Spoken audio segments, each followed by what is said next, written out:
নিজ শ্রীচরণকে পদ্ম মনে করে ভ্রমর যেন তাতে বসছে আর গুঞ্জন করে শ্রীকৃষ্ণকৃত অপরাধের জন্য ক্ষমা চাইছে। এই আবেশে ভ্রমরকে লক্ষ্য করে আবার বলতে লাগলেন বিরহিণী শ্রী রাধা ঠাকুরানী দিব্য উন্মাদ অবস্থায়, ওরে ভ্রমর, তুই কি বলছিস? তোকে এতটুকু সুযোগ দিলাম না যে উদ্দেশ্যে এসেছিস তা ব্যক্ত করবার? এই কথা শোন, কথা কিছু বলবারও নেই, শুনবারও নেই। তুই দূরে সরে যা আমার চরণ থেকে, এই স্থান থেকে অতি দূরে বিদায় হ। জানতে আমার বাকি নেই তোর অন্তরের কথা। তুই তোর মনিবের কাছে চাটুকারিতা বিদ্যা শিখে এখন তার দৌত কার্যে ব্রতী হয়েছিস। তোষামত করবার ক্ষমতা তোর মনিব মুকুন্দের অসাধারণ, তা জানা আছে আমার বিশেষভাবে। গুরুতর অপরাধে অপরাধী হয়ে শেষে গলবস্ত্রে দেহি পদবল্লভ মুদারম এই বলে ভুলিয়ে দিত মন নিরুপম চাটুবাক্যে। না, সে সম্ভাবনা এখন আর নেই। ঠেকে দেখে ভুগে শিক্ষা পেয়েছি খুবই, আর পারবি না ভুলাতে। হ্যাঁ রে ভ্রমর, আবার গুনগুন করে কি বলছিস?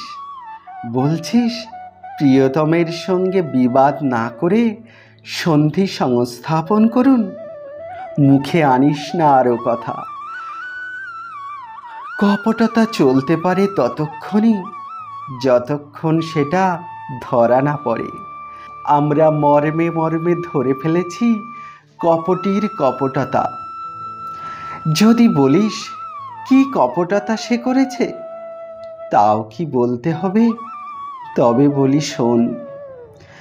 ত্যাগ করেছি সর্বস্ব তারই জন্য। পিতামাতা, পতিভ্রাতা, ইহলোক পরলোক, সুখ ঐশ্বর্য ছেড়েছি সবই তার প্রীতির দায়ে। আর এত অকৃতজ্ঞ সে, এতটুকু দৃষ্টিপাত করেনি সে আমাদের প্রতি, ভাবেনি একটিবারও। তাকে ছাড়া আর কিছু জানে না যারা, তাদের ছেড়ে গেলে নিরাশ্রয়া বোঝবালারা দাঁড়াবে কোথায়?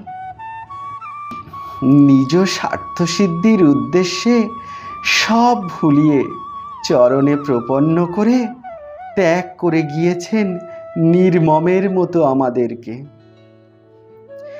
এই রকম কঠোর শঠরাজের সাথে আর কোনো কথাই উঠতে পারে না সন্ধির। বিশ্রীজ শিরসি পাদম বেদম্মহম চাটুকারৈ রনুনয় বিদুষ স্নেহ ভেত্ত দৌত মুকুন্দাত।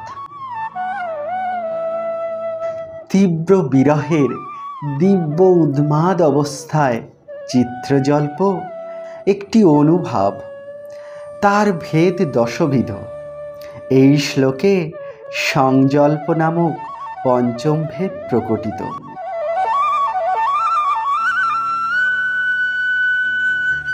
ক্ষণকালের জন্য নীরব হলেন শ্রী রাধারানী। ভাব সিন্ধুতে তরঙ্গ খেলতে লাগল নানাবিধ সঞ্চারী ভাবের। নির্বেদ নামক সঞ্চারী ভাবটি অতি গাঢ়তা প্রাপ্ত হল।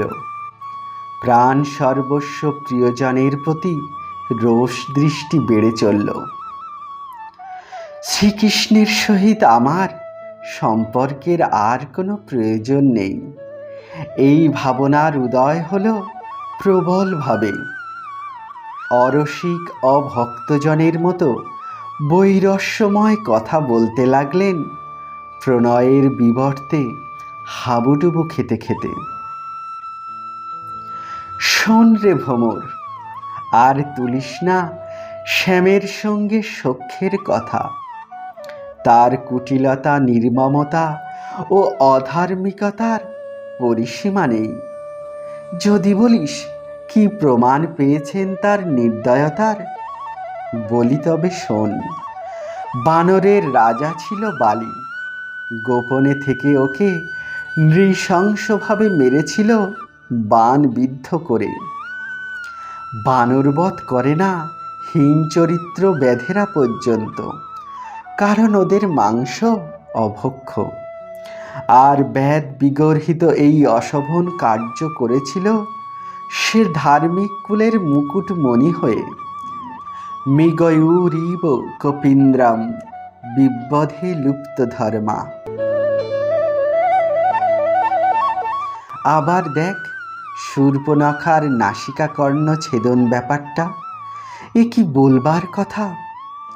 শূর্পণখার দোষ এইমাত্র যে সে তার রূপ দেখে মোহিত হয়ে তাকে স্বামী করতে ইচ্ছা করেছিল। এই দোষে তাকে তো বিবাহ করলই না, পরন্তু আর কেউ যাতে তাকে গ্রহণ না করতে পারে এমন করে দিল অঙ্গ কেটে বিরূপা করে। স্ত্রিয়ম কিত বিরূপাম। হ্যাঁ, যদি বুঝতাম তিনি তপস্বী ব্রহ্মচারী সত্য পালন ব্রতে বনে আছেন, তার কাছে বিবাহের প্রস্তাব নিতান্ত অশোভন কার্য হয়েছে, কিন্তু তা তো নয়। স্ত্রীটি তো সঙ্গে সঙ্গেই আছেন।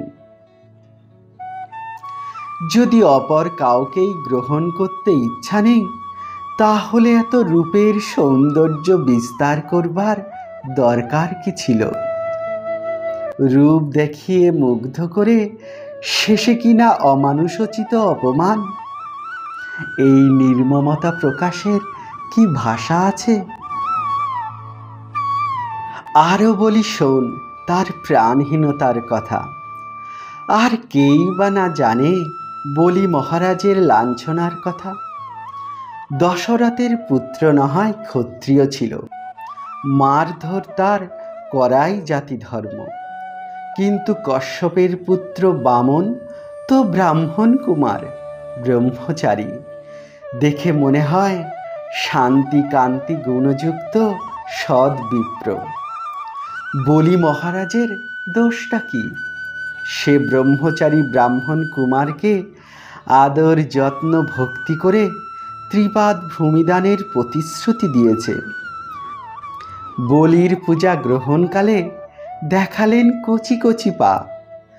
তারপর কোথা হতে কিভাবে প্রকাণ্ড প্রকাণ্ড ভীষণ পাগুলি বাহির করলেন, সেই ইন্দ্রজাল ভেদ করতে পারল না কেউ। বড় বস্তুর মধ্যে ছোট জিনিস থাকতেই পারে, কিন্তু ছোট বস্তুর মধ্যে বড় জিনিস কিভাবে থাকতে পারে তা জীব বুদ্ধির অগোচর। দুই ভীষণ পদবিক্ষেপে আক্রমণ করলেন জগৎ ব্রহ্মাণ্ড। আর শেষে তৃতীয় পা কোথায় রাখব এই বলে ছল করে তাকে বন্ধন করে রাখলেন নিয়ে রসাতলে। ধর্মাত্মা বলি মহারাজের প্রতি দৌরাত্ম্যের কথা ভাবতেও প্রাণ কেঁপে ওঠে। কাক যেমন কোনো মানুষের মাথার উপরের ভক্ষদ্রব্য লুটে খায়, আবার চঞ্চুর আঘাত করে তাকে উত্তেজিতও করে তোলে, সেও সেইরূপ কাকের মতো। দান পূর্ণ হলো না বলে নিজ জন দ্বারা তাকে বন্ধন করে রসাতলে পাঠিয়ে দিলেন। বলিমপি বলিমত্তা বেষ্টায়দ। অশ্বিত বর্ণ অর্থাৎ শ্যাম বর্ণের সঙ্গে মিতালির কথা তুই আর তুলিস না। শ্যাম বর্ণের মোহিনী শক্তি আছে। দশরথের ছেলেও ছিল শ্যামবর্ণ, কশ্যপ মুনির ছেলেও ছিল শ্যামবর্ণ, আর তোর সখা মধুপতিরও শ্যামবর্ণ। বুঝিবা ওই বর্ণেরই দোষ। মোহিনী শক্তি আর নৃশংসতা এই দুই ওই বর্ণেরই চিরসঙ্গী। শ্রী রাধার প্রণয় বিবর্তের বামাউক্তি উদ্ধব মহাশয় শ্রবণ করছেন। এমন উক্তি শ্রীকৃষ্ণের প্রতি কেউ করতে পারে, এটা ছিল না তার কল্পনাতেও। শ্রীমতীর মহাভাবের অতল সিন্ধুতে অবগাহন করবার সামর্থ্য নেই উদ্ধবের। কেবল তীরে দাঁড়িয়ে তার মহিমাংশ অনুভব করতেই তিনি অস্থির হয়ে উঠলেন। ভাবতে লাগলেন তিনি মানসে, এত নিন্দা করছেন শ্রী রাধারানী শ্রীকৃষ্ণের প্রতি, কিন্তু শ্রীকৃষ্ণের কথাই তো বলছেন বারংবার। তাছাড়া অন্য কথা তো শুনছি না এক মুহূর্তের জন্য। শ্রী রাধার ভাবনাদৃষ্ট ভ্রমর গুঞ্জন করছে। ভাবকর্ণে শুনছেন শ্রীমতী ভ্রমরের কথা। শুনে বলছেন, ওরে মধুপ, অস্পষ্ট গুঞ্জন করে কি কথা বলছিস? বলছিস যে যদি এতই দোষী তিনি, তাহলে তোর এখানে আসা অবধি বারংবার ঘুরে ফিরে তার কথাই বলছি কেন? তার উত্তর বলি, শোন রে অলি, শ্যামলের সঙ্গে বন্ধুত্বে আমার আর প্রয়োজন নেই। তবে তার লীলা কথারূপ যে পরম সম্পদ, তা ত্যাগ করতে আমি সম্পূর্ণ অসমর্থ। দুস্তজ তৎ কথার্থ, তাকে ছাড়া যায় রে ভ্রমর। তার নাম রূপ লীলা কথাকে তো ছাড়া যায় না। তিনিও আমাদেরকে ছেড়েছেন, আমরাও তাকে ছেড়েছি, কিন্তু তার কথা, তার নাম, তার লীলা দুস্তজ।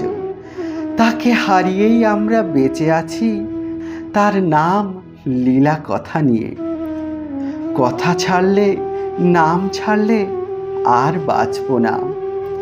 কথা যে ছাড়তে পারছি না, সেও দোষ আমাদের নয়, দোষ তার লীলা কথারই, দোষ তার নামেরই।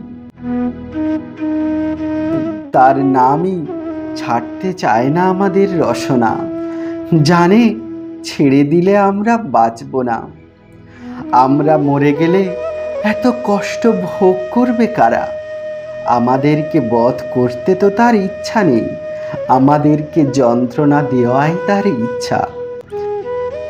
সেও যেমন, তার কথাও তেমন, নির্দয়তায় দুই সমকক্ষ। মৃগয়ুরিব কপীন্দ্রাম বিবদ্ধ লুপ্ত ধর্মা, স্ত্রিয়ম কৃত বিরূপাম স্ত্রীজিত কামনায়াম। বলিমপি বলিমত্তঃ অবেষ্টাখ্যাদ্বয়া, স্থলয়লমোষিত দুস্তজ তৎকথার্থাৎ। এই শ্লোকে চিত্রজল্পের অবজল্প ভেদটি প্রকটিত হয়েছে।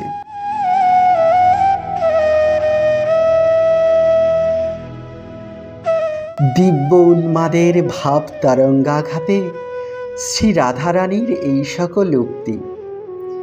শ্রীকৃষ্ণ যে কত স্নেহময় ও কোমল, তা যে শ্রী রাধা জানেন না তা নয়।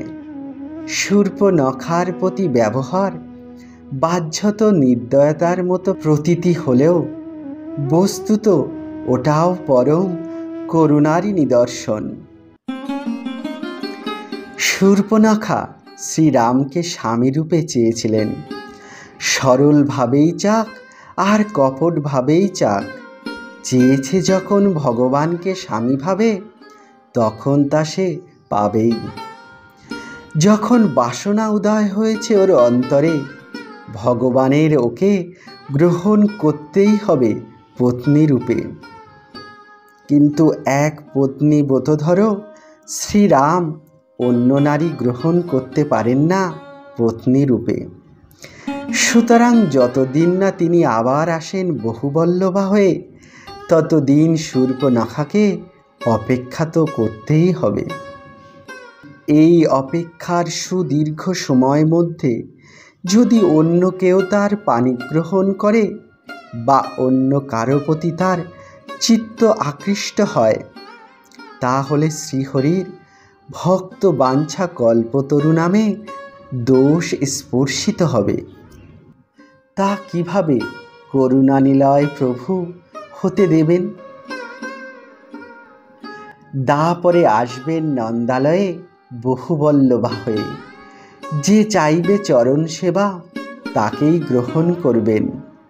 তাই যতদিন না আসেন তত দিনের জন্য শূর্পণখাকে এমন করে রাখতে হবে যাতে আর কোনো পুরুষ তার দিকে না চায়, সেও আর কোনো পুরুষকে না চাইতে পারে। বিরূপ করায় সেই উদ্দেশ্যই সিদ্ধ হলো।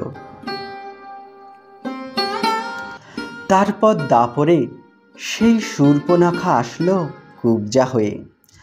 জন্মাবধি তার এমন কুজ যে কোনো পুরুষ তাকে গ্রহণ করতে ইচ্ছুক হবে না। ততদিনই তাকে কুরূপা করে রাখলেন যতদিন স্বয়ং এসে তার পানিপীড়ন না করলেন। সুতরাং শূর্পণখার বিরূপকরণে নির্দয়তা নেই, আছে করুণাই।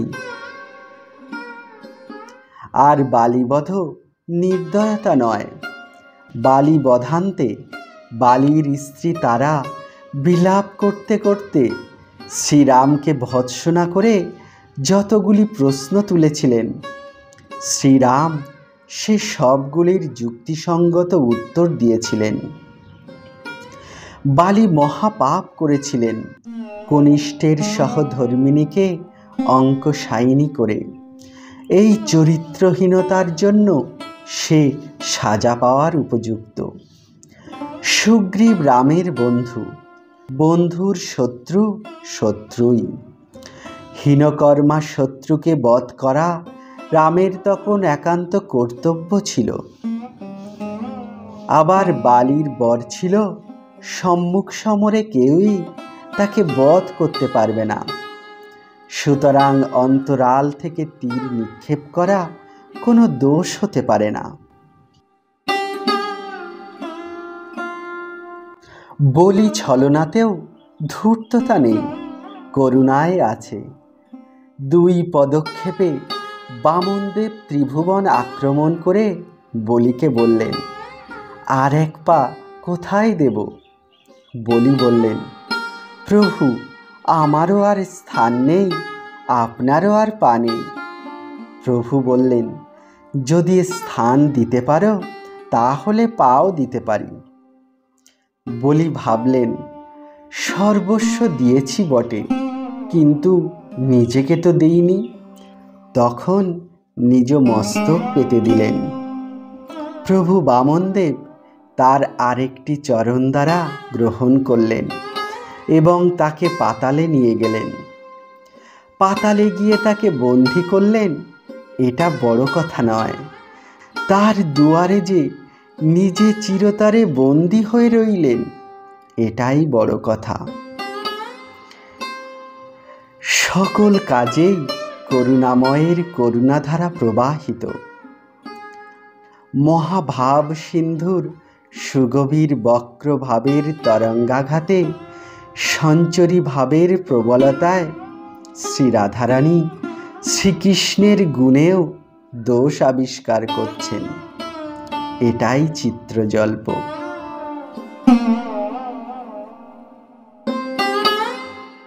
শ্রীকৃষ্ণ পূর্বলীলায় শ্রীরাম ও বামন ছিলেন। এই কথা বললে শ্রী রাধারানী শ্রীকৃষ্ণ যে ভগবান এটা জানেন তা প্রতিপন্ন হয়। কিন্তু ঐশ্বর্য গন্ধহীন শ্রী রাধার শুদ্ধ মাধুর্য অবগাহী প্রেমে ঈশ্বর বুদ্ধি তো লেশ মাত্রও থাকতে পারে না, এটাও তো চরম সত্য। আসলে 3 প্রকারে এই জিজ্ঞাসার সমাধান সম্ভব। প্রথমত, শ্রী রাধা তার গণ তথা অন্যান্য ব্রজজন জানেন শ্রীকৃষ্ণ যে ভগবান এ সংবাদ। শ্রীকৃষ্ণ সঙ্গে মিলনকালে আনন্দের উল্লাসে ওই ঈশ্বরত্ব বোধের উদয় হয় না, বিরহকালে মাঝে মাঝে ব্যক্ত হয়ে পড়ে। কড়াইয়ের দুগ্ধের মধ্যে এক টুকরো তৃণ যেমন পরিদিষ্ট হয় না, কিন্তু দুগ্ধ আগুনের উপরে বসিয়ে জাল দিয়ে ফোটাতে থাকলে মাঝে মাঝে ওই তৃণখণ্ড দৃষ্টিগোচরে আসে, আবার ধরতে ধরতে হারিয়ে যায়। ব্রজপ্রেমের দুগ্ধ কটাহে ঐশ্বর্য বুদ্ধি ঐরূপ তৃণখণ্ডের মতো লুকিয়ে থাকে। বিরহের তাপে পীতিদুগ্ধ যখন উদ্বেলিত হয়, তখন দৃষ্টিপথে আসে আবার লুকিয়ে যায়।